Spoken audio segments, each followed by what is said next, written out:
How's it going out there, everybody? Michael here again for Dakota Silencer.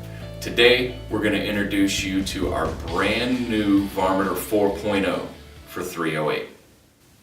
Just like its predecessors, it's made by the Mack brothers out in Sturgis, South Dakota, exclusively for us at Dakota Silencer.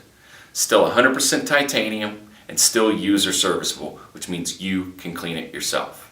Still comes with a 5/8 by 24 thread pitch that can convert down to a 1/2 inch by 28 with the thread adapter. And we can still run it on a 30 cal or less. Unlike its predecessors, it's modular, which means it can go from the 9-inch configuration down to a 7-inch configuration. It's lighter, only 13.5 ounces in its 9-inch configuration and only 10 ounces in its 7-inch configuration. And it's quieter. Take care of this thing and it will last generations and generations to come. It also comes with a lifetime warranty. So now we're going to go over the cleaning, disassembly, and reconfiguration of the Varminter 4.0.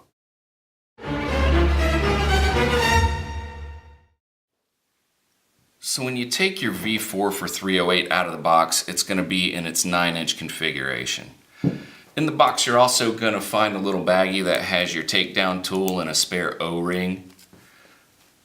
The takedown tool has a profile that's machined onto it to be able to marry up to the end cap there, and we're going to have to use a Torx 45, a T45 Allen wrench to be able to pop that end cap off. In the shop here we have taken and made a dedicated tool, which I would recommend if you have a spare T45 laying around, a little bit of JB weld, and the tool with the Allen wrench will give you something that's dedicated to be able to take this thing apart and aid your cleaning. So we want to take and marry up the end cap to our takedown tool and then just break it free and spin it off.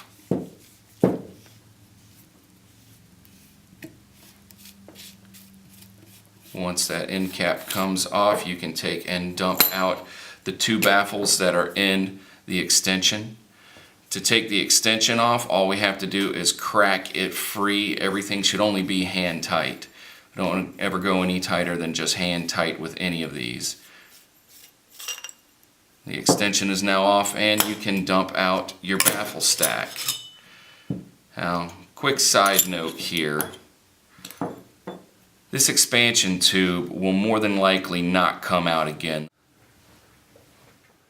Carbon will get all around the sides of it and it will get embedded up in the main body of the silencer here.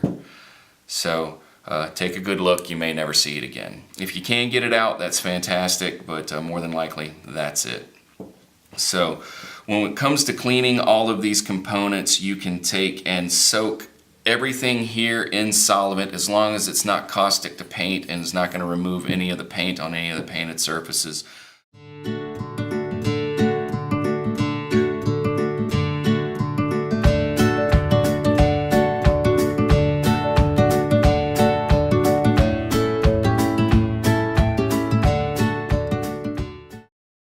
If you have a sonic cleaner or a tumbler, any of these components, the silver components, will be more than good in a sonic cleaner or a tumbler. It's 100% titanium, so it will withstand the rigors of a sonic cleaner or a tumbler.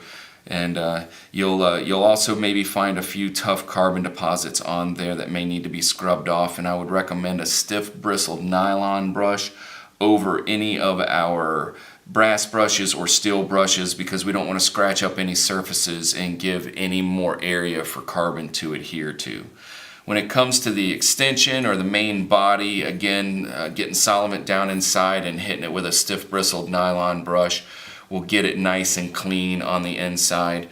You also want to be sure that you get any carbon that may have come into the threads anywhere and scrub them out with a stiff bristled nylon brush. So you got everything all clean now. You want to get it back together and assembled in the silencer properly. You can see that all of our baffles for the main body here have a gas port on them. They're easily identifiable when we compare them to the ones that belong in the extension. They have no gas ports, nor do they have the alignment grooves and notches. So you can take and stack these up. They'll have a nice machined shoulder on them, plus the alignment grooves and notches that will give you good stackability here. Makes absolutely no difference what order we stack them in. We just want to make sure that everything is aligned off of each other. Again, with this expansion tube, since I have it out right now, I'm just going to show you how to put it back together, and then I'll tell you the trick for getting it together once it's embedded in there.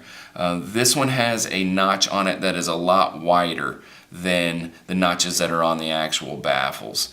So we can take and we can stack that on the very top, slide the main body down on top of the baffle stack, tip it over and shove the entire baffle stack up into the main body. Make sure that you maintain the integrity of that stack so everything goes back together correctly. But since that expansion tube more than likely is not going to come out,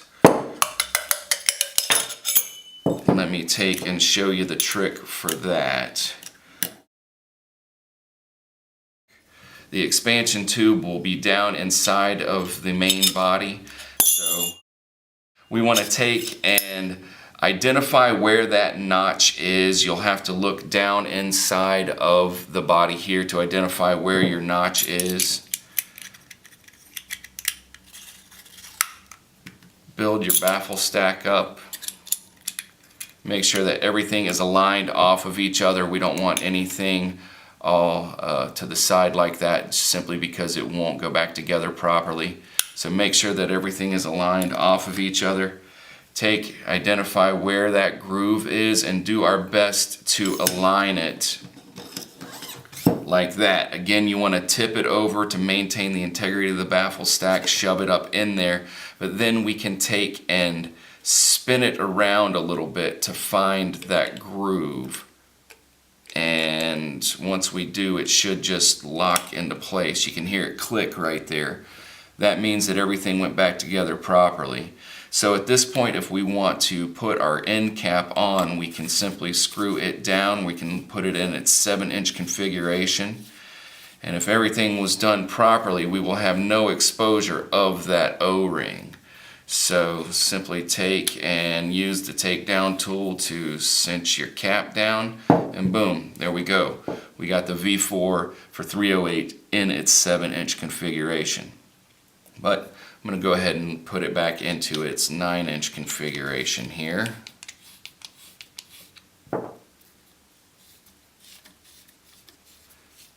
When it comes to the extension and the baffles that belong in there, again, they have the nice machined shoulder on them, but they don't have any gas ports. It makes no difference what order we stack them in.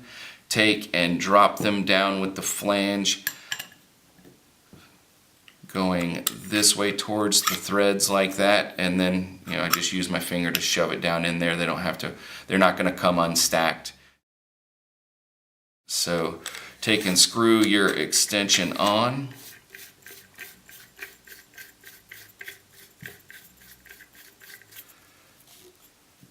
And you can screw your end cap on. Again, everything just needs to be hand tight. It's very normal to have a gap in between the main body and the extension. As long as we don't have any exposure of the O-ring, kind of like that, then we know everything went back together properly. Take and finish cinching down your end cap by using the tool and spinning it down hand tight. Now we are back together and ready to fire.